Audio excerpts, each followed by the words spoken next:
Hey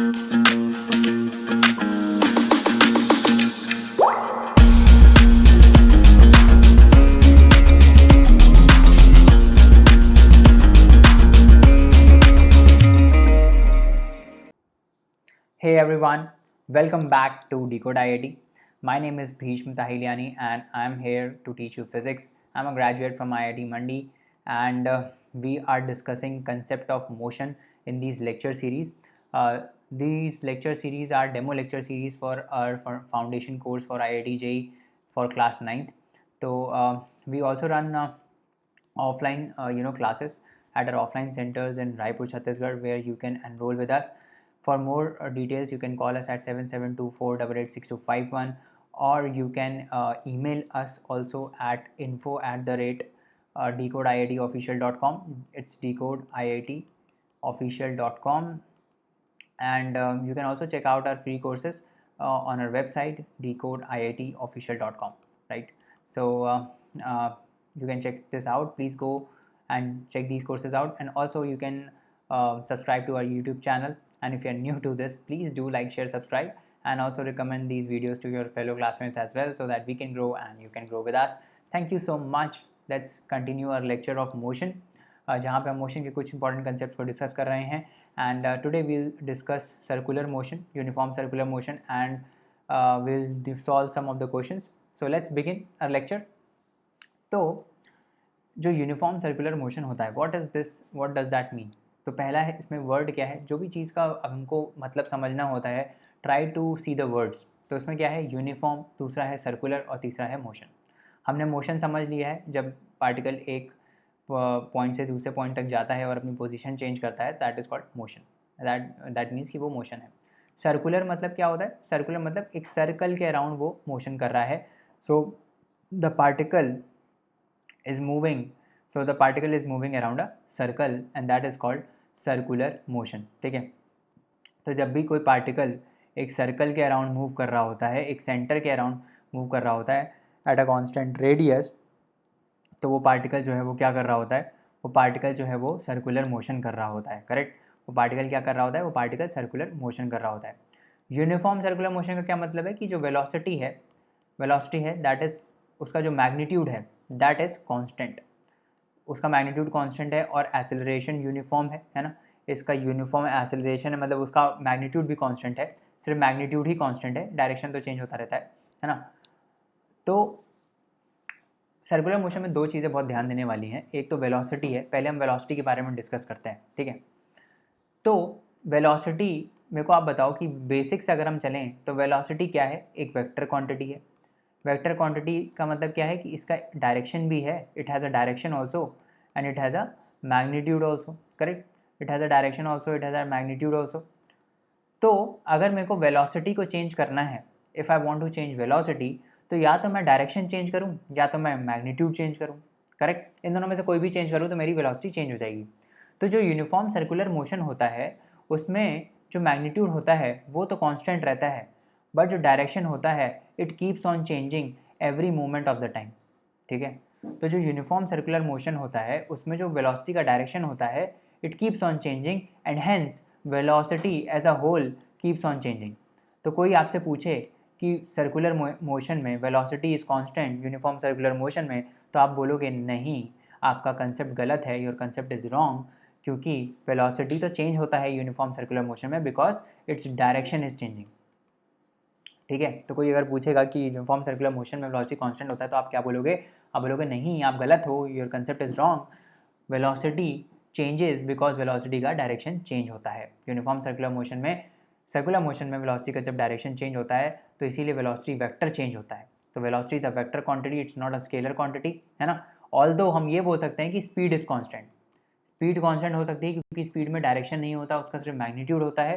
तो magnitude तो constant रहता है, जो उसकी वैल्यू होती है. Magnitude is nothing but value. वो वैल्यू तो कांस्टेंट रहती है, बट डायरेक्शन चेंज करता रहता है, जिस वजह से as a whole velocity changes. तो स्पीड का डायरेक्शन नहीं होता, वेलोसिटी का डायरेक्शन होता है, इसीलिए वेलोसिटी चेंज करती है ना. सो इसका एक बेस्ट एग्जांपल क्या हो सकता है?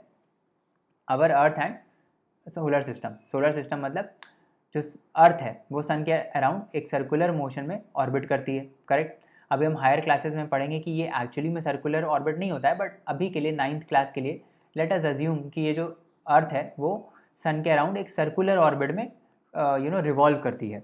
आप हायर क्लासेस में पढ़ोगे कि ये जो ऑर्बिट एक्चुअली होता है वो एलिप्टिकल टाइप का होता है, मतलब ये एक्चुअली में सेंटर सर्कुलर नहीं होता, यहाँ पे सन होता है और अर्थ ऐसे मूव करती है सन के around, but this is in the later classes. अभी के लिए हम ये मान सकते हैं कि लेट्स से ये जो अर्थ है वो सन के अराउंड एक सर्कुलर ऑर्बिट में रिवॉल्व करती है, राइट।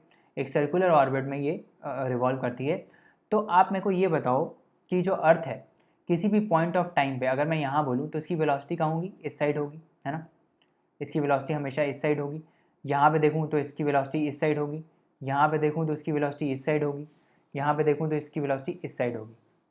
तो सर्कुलर मोशन में जो वेलोसिटी वेक्टर का डायरेक्शन होता है वो उस पोजीशन के हमेशा टेंजेंशियल होता है, ठीक है।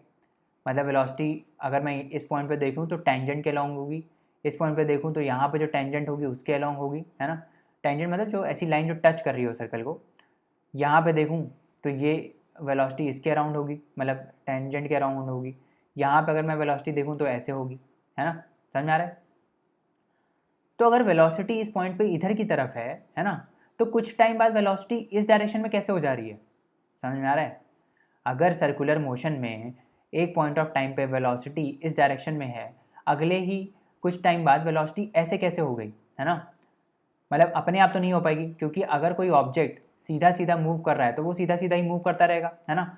वो सर्कुलर मोशन में ज़बरदस्ती क्यों जाएगा। तो कुछ एक पर्टिकुलर एक्सेलरेशन होना चाहिए। हमने क्या देखा था कि वेलोसिटी को चेंज करने के लिए, जब भी वेलोसिटी चेंज होती है तो क्या क्या होता है, एक्सेलरेशन होता है ना। हम हायर क्लासेस में पढ़ेंगे कि जो ये एक्सेलरेशन होता है वो फोर्स की वजह से आता है ना। न्यूटन का लॉ है force is equal to mass into acceleration. तो ये जो एक्सेलरेशन आता है वो फोर्स की वजह से आता है। बट अभी के लिए आप ये ध्यान रखो कि ये जो वेलोसिटी चेंज हो रही है उससे वो क्यों चेंज हो रही है, because there is an acceleration, ठीक है। अभी समझ में आया कि क्या हो रहा है, why is something able to move in a circular orbit, because कि इसमें एक एक्सेलरेशन होता है और वो एक्सेलरेशन इस वेलोसिटी को हमेशा चेंज करता रहता है। दिख रहा है ना, वेलोसिटी चेंज हो रही है, हमको ये पता है क्योंकि वेलोसिटी का डायरेक्शन चेंज हो रहा है। पहले यहाँ पे थी, इस पॉइंट पे यहाँ पर है, इस पॉइंट पे यहाँ पर होगी, इस पॉइंट पे यहाँ पर होगी, करेक्ट। तो वेलोसिटी तो चेंज हो रही है, इतना हमको समझ में आ गया, है ना। वेलोसिटी चेंज हो रही है बिकॉज, क्यों चेंज हो रही है, क्योंकि इसका डायरेक्शन चेंज हो रहा है ना। वेलोसिटी चेंज हो रही है बिकॉज इसका डायरेक्शन चेंज हो रहा है। चाहे डायरेक्शन चेंज हो चाहे मैग्नीट्यूड चेंज हो, वेलोसिटी का वेक्टर तो चेंज हो ही रहा है ना। तो अगर मैं बोलूँ कि यहाँ पे वेलोसिटी इधर की तरफ है और यहाँ पे वेलोसिटी इस साइड की तरफ है, तो there is a change in velocity. और जब भी वेलोसिटी में चेंज होता है तो क्या होता है, हमने क्या पढ़ा था, चेंज इन वेलोसिटी क्या देता है हमको, एक्सेलरेशन। तो एक्सेलरेशन क्या हो गया, acceleration is equal to change in velocity per unit time, यही तो होता है ना। तो वेलोसिटी अगर चेंज कर रही है तो इसका मतलब कोई तो एक्सेलरेशन है, और ये लॉजिकल भी है। ऐसा क्यों, मैंने आपको क्यों बताया ऐसा लॉजिकल क्यों है, क्योंकि अगर बॉडी इस डायरेक्शन में मूव कर रही है विद अ सर्टेन वेलोसिटी तो वो इसी डायरेक्शन में मूव करती रहेगी, है ना। ऐसा नहीं है कि वो अपना पाथ चेंज करेगी और सर्कुलर मोशन में चली जाएगी, ऐसा तो है नहीं। अनटिल एंड अनलेस कोई अंदर की तरफ एक्सेलरेशन लग रहा हो, है ना। अंदर की तरफ कोई एक्सेलरेशन लग रहा हो तभी तो चेंज होगा। तो सर्कुलर मोशन में हमेशा सेंटर की तरफ, ये सेंटर है, हमेशा सेंटर की तरफ एक पर्टिकुलर एक्सेलरेशन लगता रहता है, जिसको हम बोलते हैं क्या, जिसको हम बोलते हैं सेंट्रीपिटल एक्सेलरेशन। तो ये ध्यान रखना कि जो ये अर्थ और सन का सिस्टम है, इसमें earth is able to revolve because एक पर्टिकुलर एक्सेलरेशन हमेशा सेंटर की तरफ लगता है जो इसकी वेलोसिटी चेंज करता है। वेलोसिटी चेंज होती है बिकॉज अर्थ और सन के बीच में कॉन्स्टेंटली सेंटर की तरफ एक एक्सेलरेशन लगता है। वो एक्सेलरेशन हम हायर क्लासेस में पढ़ेंगे। इस सन और अर्थ के बीच में it is because of that gravitational force. Sun और अर्थ के बीच में जो फोर्स लगता है, जो एक्सेलरेशन आता है, that is due to a force called gravitational force. इसकी वजह से ही एक सेंट्रीपिटल एक्सेलरेशन आता है, ठीक है। वही सेंट्रीपिटल एक्सेलरेशन रिस्पॉन्सिबल होता है इस अर्थ को एक सर्कुलर ऑर्बिट में रखने के लिए, क्योंकि अगर वेलोसिटी चेंज हो रही है then there has to be an acceleration. और वो एक्सेलरेशन क्या होता है, वो एक्सेलरेशन होता है सेंट्रीपिटल एक्सेलरेशन, ठीक है। क्या होता है वो, सेंट्रीपिटल एक्सेलरेशन। समझ में आ रहा है। तो ये जो एग्जाम्पल था इसमें एक सेंटर की तरफ सर्कुलर पाथ में, कोई भी बॉडी जब सर्कुलर पाथ में मूव करती है तो उसके सेंटर की तरफ हमेशा एक एक्सेलरेशन लगता है, that is called centripetal acceleration. ये हमेशा ध्यान रखना। और वो सेंट्रीपीटल एक्सेलरेशन का वैल्यू क्या होता है, v²/r। ये अभी जानने की ज़रूरत नहीं है। v क्या होता है, v होता है उस पॉइंट पे वेलोसिटी, किसी भी पॉइंट पे वेलोसिटी, क्योंकि हमने देखा था वेलोसिटी का मैग्नीट्यूड तो हमेशा कांस्टेंट रहता है ना, यूनिफॉर्म सर्कुलर मोशन में। तो v² डिवाइडेड बाय ये रेडियस, जो सर्कल का रेडियस होता है, मतलब अगर यहाँ पे बॉडी है और ये इस डायरेक्शन में v वेलोसिटी से जा रही है ना, सर्कुलर मोशन में v वेलोसिटी से मूव कर रही है, and this is the radius r, तो एक्सेलरेशन जो होता है वो हमेशा सेंटर की तरफ लगता है, and that is equal to v²/r। ये हम हायर क्लासेस में और अच्छे से देखेंगे, 11th क्लास में हम और अच्छे से देखेंगे, बट अभी के लिए आप ये ध्यान रखो कि this is due to a centripetal acceleration. समझ में आ रहा है, राइट? आगे बढ़ें। सो आपने एक और चीज़ देखी होगी, आप एक एक्टिविटी करना और try to analyse the circular motion. उस एक्टिविटी में क्या करना, आप एक थ्रेड लेना और थ्रेड से एक स्टोन को बांध देना, है ना। फिर अपने हाथ से, है ना, अपने हाथ से इसको ऐसे रिवॉल्व, मतलब ऐसे रिवॉल्व करने की कोशिश करना, है ना।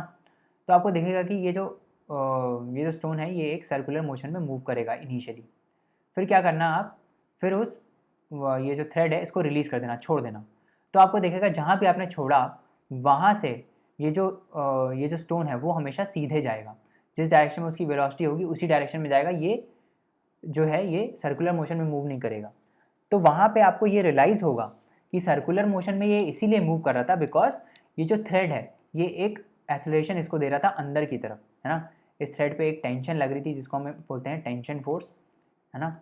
वो टेंशन फोर्स एक एक्सेलरेशन लगा रहा था इस स्टोन के ऊपर। जो एक्सेलरेशन क्या था, जो एक्सेलरेशन था v²/r, वो अंदर की तरफ था, इसीलिए ये वेलोसिटी स्टोन की चेंज हो पा रही थी।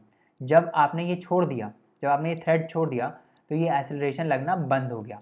ये एक्सेलरेशन लगना जैसे ही बंद हो गया तो वेलोसिटी सीधे हो गई और स्टोन सीधे चला गया। Try to do this and analyse this motion, ठीक है। और कुछ एग्जाम्पल्स देखते हैं हम जहाँ पे ये सर्कुलर मोशन हमारा यूज़ होता है। ये जो डिस्कस थ्रो होता है ना, आपने देखा होगा अपने स्कूल्स में डिस्कस थ्रो होता है। इसमें जो ये फेंकते हैं डिस्कस, ये एक सर्कुलर मोशन में पहले जाते हैं, अपनी एनर्जी को ये जब रिलीज़ ट्रांसफ़र करते हैं इस डिस्कस में और फिर ये रिलीज़ करते हैं। तो जैसे ये रिलीज़ करते हैं तो देखो कहाँ गया, एकदम सीधे गया, जहाँ पे भी रिलीज़ हुआ वहाँ से एकदम सीधे गया, है ना। सर्कुलर मोशन में क्यों नहीं गया, क्योंकि कोई एक्सेलरेशन नहीं है इस साइड, है ना। अभी ये जब ये रोल कर रहे थे तो सर्कुलर मोशन में इसलिए था क्योंकि इनके जो हाथ हैं, इसका जो हाथ है वो एक अंदर की तरफ एक्सेलरेशन दे रहा था, दैट इज़ वाई ये एक सर्कुलर मोशन में मूव कर रहा था। बट जैसे ही इन्होंने छोड़ा तो कहाँ चला गया, सीधे चला गया। इसका मतलब वेलोसिटी कहाँ थी, हमेशा टेंजेंट की तरफ थी, correct. The same goes the case with अब साइकिलिस्ट भी मूव कर पाता है बिकॉज एक सेंट्रीपीटल एक्सेलरेशन लग रहा होता है अंदर की तरफ।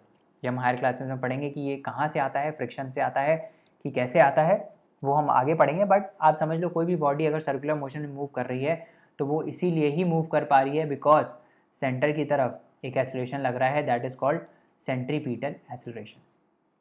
That is called what, that is called centripetal acceleration, ठीक है, समझ में आ रहा है। Now let's go ahead and do some practice questions. कुछ हम प्रैक्टिस क्वेश्चंस देखते हैं और इसको सॉल्व करने की कोशिश करते हैं, राइट। तो ये क्या बोल रहा है, an athlete completes one round of a circular track of diameter 200 meters in 40 seconds।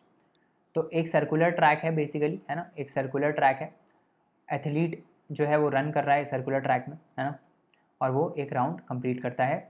तो देखो सर्कुलर मोशन में एक ध्यान चीज़ रखना। अब इसमें पहले क्वेश्चन देख लेते हैं क्या बोल रहा है। What will be the distance covered and displacement at the end of 2 minutes 20 seconds। तो इसमें बोल क्या रहा है कि जो एथलीट है वो एक सर्कुलर फील्ड में ये दौड़ रहा है ना। तो ये राउंड कब कंप्लीट करेगा, ये जब ये यहाँ से लेकर फिर से वापस आ जाए इधर, है ना, जहाँ से इसने स्टार्ट किया वहीं पे ये वापस आ जाए तो एक राउंड कंप्लीट हो गया, है ना। तो मेरे को एक बात बताओ, जब इसने यहाँ से यहाँ तक पूरा एक राउंड कंप्लीट किया तो क्या आप डिस्प्लेसमेंट मेरे को बता सकते हो उस केस में क्या होगा। एक राउंड में जब उसने पूरा एक राउंड कंप्लीट कर लिया तो डिस्प्लेसमेंट कितना होगा, displacement would nothing B but zero. क्यों ज़ीरो, क्योंकि जहाँ से उसने स्टार्ट किया था वहाँ पे वो वापस आ गया। डिस्प्लेसमेंट हम कैसे निकालते हैं, इनिशियल और फाइनल पोजीशन में कितना डिफरेंस होता है, कितना डिस्टेंस है, दैट इज़ कॉल्ड डिस्प्लेसमेंट। जब इनिशियल और फाइनल पोजीशन सेम हो गया तो डिस्प्लेसमेंट 0 हो गया। तो सर्कुलर मोशन अगर पूरा एक राउंड कंप्लीट होता है तो डिस्प्लेसमेंट क्या हो जाएगा, 0 हो जाएगा।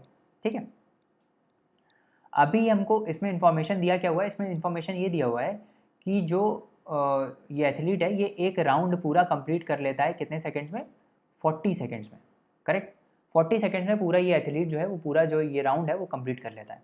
करेक्ट, अभी हमको डिस्प्लेसमेंट निकालना है कितने टाइम में, 2 मिनट 20 सेकंड्स में।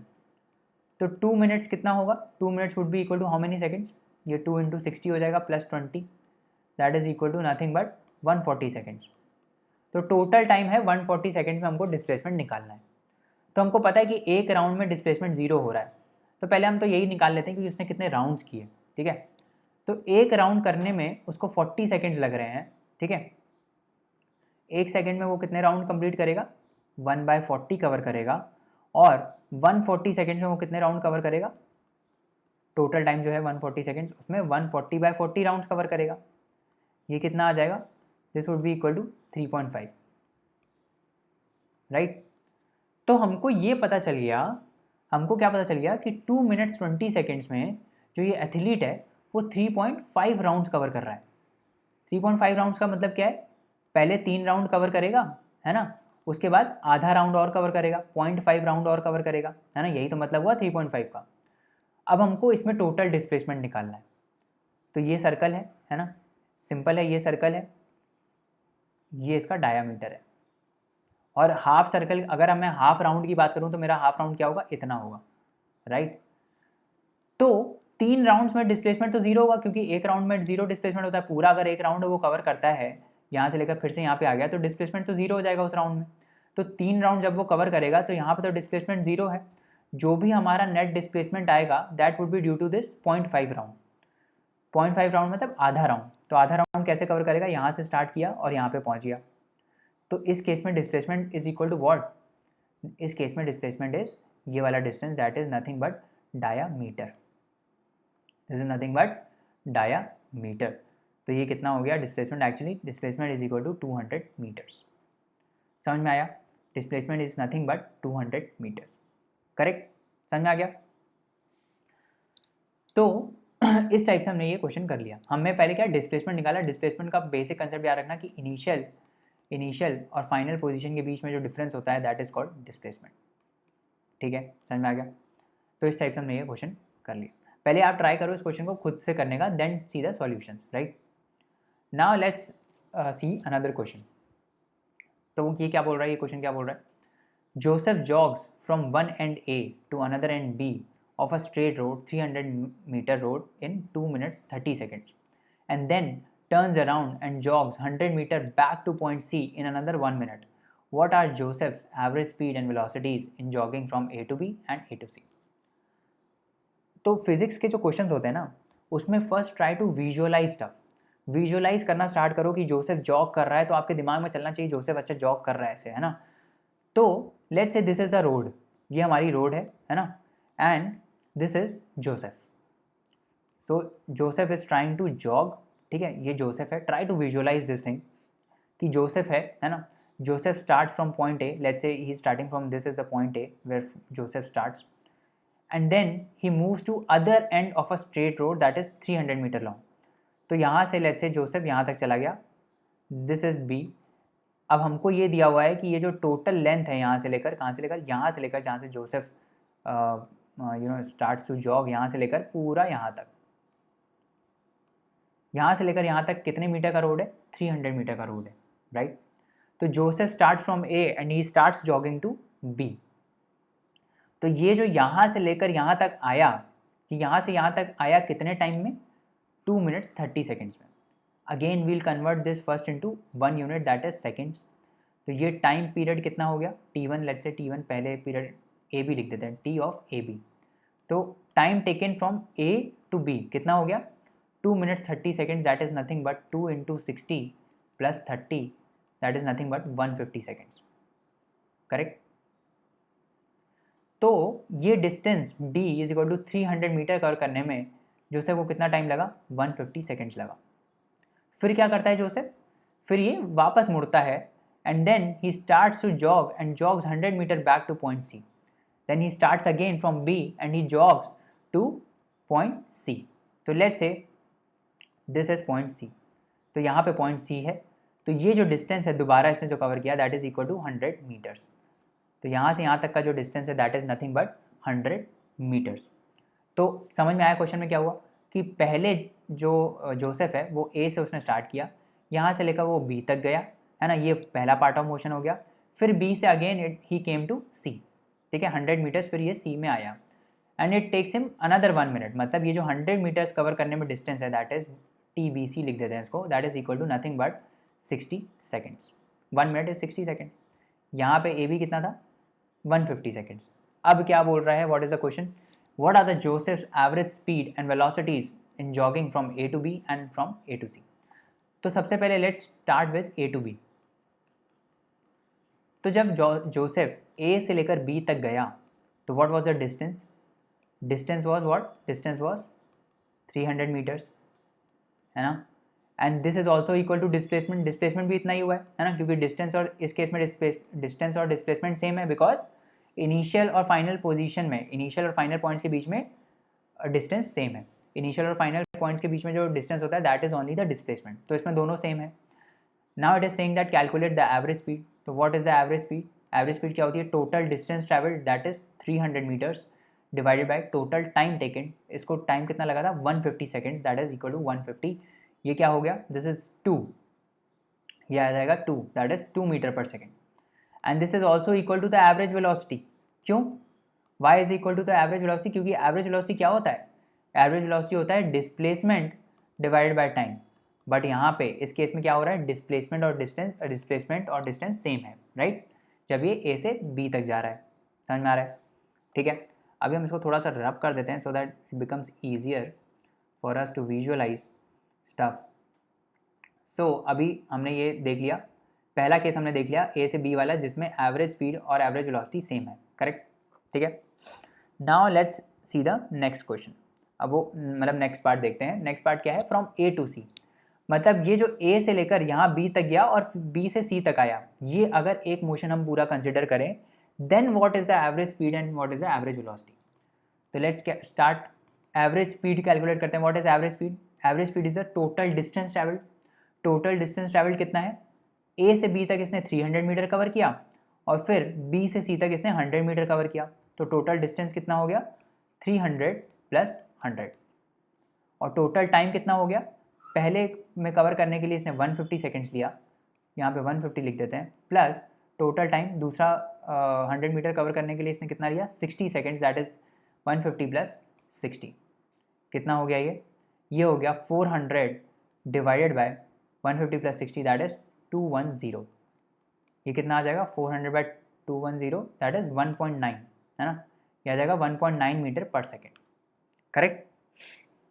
This is equal to 1.9 metre per second. तो एवरेज स्पीड क्या हो गई 1.9 मीटर पर सेकेंड.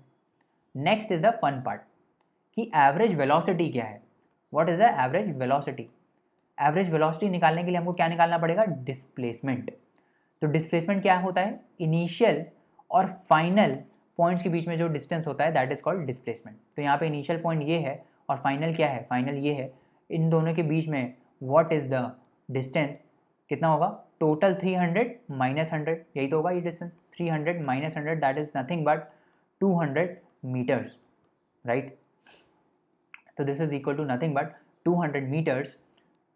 इस केस में what is the displacement, displacement is 200 metres divided by total time taken to make this displacement. वो कितना होगा, वो तो सेम ही रहेगा, टोटल टाइम तो उतना ही है 210 seconds. So this would come out to be how much, this would come out to be 0.95. ये कितना आएगा 0.95 लगभग on an approximate 0.95 something decimal आएगा, बट 0.95 मीटर पर सेकेंड का on an average speed, average velocity ये आ जाएगा, ठीक है. कितना आएगा ये 0.95. तो कंसेप्ट समझ में आया, what is the concept, what was the concept, concept कि हमको डिस्प्लेसमेंट निकालना है ना. एवरेज वेलोसिटी जब हम निकालते हैं तो हमको डिस्प्लेसमेंट निकालना है, एवरेज स्पीड जब निकालते हैं तो हमको टोटल डिस्टेंस निकालना होता है और टोटल टाइम निकालना होता है, correct. Now let's say goodbye to Joseph and let's move forward with another question.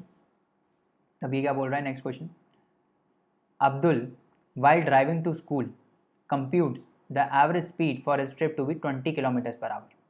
On his return trip along the same route, there is less traffic and the average speed is 30 kilometers per hour. What is the average speed for Abdul's trip? तो let's say Abdul का घर इधर है, let's make his house. Abdul का house बना देते हैं हम लोग. लेट्स से ऐसा कुछ हाउस है अब्दुल का, है ना. Let's say this is home of Abdul. और यहाँ पे जो है, यहाँ पे लेट्स से अब्दुल का स्कूल है. ठीक है, झंडा लगा देते हैं इधर. Let's say this is school of Abdul. ठीक है, तो अब्दुल क्या करता है, अब्दुल यहाँ से अपने घर से यहाँ तक जाता है. ठीक है, यहाँ से यहाँ तक जाता है पूरा वो. तो पहले अपने घर से स्कूल तक जाता है और फिर स्कूल से घर तक आता है. अब ये बोल रहा है कि वाइल ड्राइविंग टू स्कूल, जब वो स्कूल तक जाता है तो उसकी average speed is 20 kilometres per our. ठीक है, तो लेट्स से कि होम और स्कूल के बीच में डिस्टेंस इज डी. तो ये डिस्टेंस तो हमेशा सेम रहेगा, है ना. होम से स्कूल के बीच में डिस्टेंस हमेशा सेम रहेगा अनटिल अनलेस अब्दुल ने अपना घर चेंज कर लिया हो. तो हम ये मान लेते हैं कि अब्दुल अपना घर नहीं चेंज किया, अब्दुल वहीं पे ही रह रहा है ना. तो होम से लेकर स्कूल तक जो डिस्टेंस है that is equal to D. Correct. Now let us try to see what this question is saying कि एवरेज स्पीड जब वो ए से बी तक गया, जब वो ए से बी तक गया तो उसका एवरेज स्पीड क्या होगा, total distance travel that is equal to D divided by total time taken. Let say time is t1, इसको हम t1 मान लेते हैं, है ना. यहाँ से यहाँ तक जाने में जो टाइम लगा late say that is t1, और स्कूल से वापस घर आने में जो टाइम लगा late say that is t2, क्योंकि ट्रैफिक कम था आते वक्त, है ना. तो ट्रैफिक अगर कम होगा तो क्या होगा, ट्रैफिक अगर कम होगा तो कम टाइम लगेगा स्कूल से घर आने में, है ना. बट चीज़ सेम, क्या कौन सी चीज़ सेम रहेगी, डिस्टेंस सेम रहेगा. डिस्टेंस हमेशा सेम रहेगा. ठीक है, distance would be same. Correct. तो अभी इस केस में हम क्या कर सकते हैं, इस केस में what we will do is, इस केस में what would be the average velocity, sorry average speed. Average speed क्या होगी, डिस्टेंस पर यूनिट टाइम. तो जब ये ए से बी तक गया तो उसकी एवरेज स्पीड कितनी थी, 20 kilometres per hour. So 20 would be nothing but 20 is equal to distance D travel by total time taken that is t1. जाते वक्त उसकी एवरेज स्पीड कितनी है, 20, डिस्टेंस डी है, टाइम टी है, t1 हो गया. आते वक्त क्या हो रहा है, आते वक्त उसकी average speed is 30 kilometres per hour. So average speed 30 is equal to distance travel D divide by total time taken that is t2. तो यहाँ पे वापस आने में कितना टाइम लग रहा है, t2 लग रहा है. अब what we can do from these equations, तो d तो डिस्टेंस सेम है तो हम इसको इक्वेट कर सकते हैं. d अगर मैं यहाँ से निकालूँ तो यहाँ से d कितना आएगा, 20 t1 आ जाएगा. यहाँ से d कितना आ जाएगा, 30 t2 आ जाएगा. क्या मैं इन दोनों को सेम कर सकता हूँ, डिस्टेंस तो सेम ही है. तो यहाँ से क्या आ जाएगा, 20 t1 is equal to 30 t2, और यहाँ से क्या आ जाएगा, 2 t1 is equal to 3 t2. Correct, इतना समझ में आ गया. ठीक है, अब पूछ क्या रहा है, what is the average speed for Abdul's trip. Abdul's trip मतलब जब वो घर से स्कूल गया और स्कूल से वापस आया, तो इस केस में what is the average speed. तो कैसे निकालेंगे हम एवरेज स्पीड, अभी पीछे डिस्कस किया. टोटल डिस्टेंस ट्रैवल, तो पहले होम से स्कूल जाएगा डी ट्रैवल करेगा, फिर स्कूल से होम आएगा तो डी फिर से ट्रैवल करेगा, डिवाइडेड बाय टोटल टाइम. जाने में टाइम t1 लग रहा है, आने में टाइम t2 लग रहा है. ठीक है, तो क्या हो गया ये total, 2d divided by t1 plus t2. This is the average speed. अब हम इसको किसी एक वेरिएबल के फॉर्म में लिख देंगे. तो लेट्स से हम t1 के फॉर्म में लिख देते हैं, सबको t1 के फॉर्म में लिख देते हैं. तो twice of d, d is nothing but 20 t1, है ना. d is nothing but 20 t1, तो यहाँ पे 20 लिखेंगे, यहाँ पे t1 लिख देंगे, divided by t1 plus t2. तो t1 तो यहाँ एज इट इज लिख लेंगे, t2 क्या लिखेंगे, t2 को हम लिखेंगे 2 t1 डिवाइडेड बाय 3. यहाँ से t2 क्या आ जाएगा, 2 t1 divided by 3. This is nothing but 40 t1 divided by 3 plus 2 5 t1, है ना, 5 t1 बाय 3. तो ये कितना आ जाएगा, इसको सॉल्व करेंगे तो कितना आ जाएगा, this is equal to 40 t1 divide by 5 t1 into 3. t1 cancel हो गया यहाँ से, 5 4 ज़ा 20 हो गया और 4 3 ज़ा 12 हो गया. यही हुआ ना, सॉरी दिस इज नॉट 12, 5 8 ज़ा 40 होता है, सो सॉरी, 5 8 ज़ा 40 होता है. तो 8 into 3 is 24, right. 8 into 3 is 24 kilometres per hour is the average speed for Abdul. Correct, समझ में आ रहा है. 24 kilometres per hour is the average speed for Abdul. Are we clear on this? समझ में आ रहा है? बेसिक कंसेप्ट है ना, कोई ज़्यादा टफ नहीं है. So what will do is will do another question, जो बाकी के क्वेश्चन हैं will do in the next lecture, right. और क्वेश्चंस करेंगे और क्वेश्चंस को देखेंगे. Until then, you can also explore our YouTube where we have a lot of lectures that you can watch from, demo lectures of maths, physics, chemistry, and you can also visit our website decodeiitofficial.com for more free courses. And for enrolling in our offline centers, you can call us at 7724886251. So thank you so much. I'll see you in the next lecture, है ना. अगले lecture में हम और questions को देखेंगे and we'll finish this series of motion. I mean, we'll finish this series of lecture for concept of motion. Thank you so much. Bye bye and take care.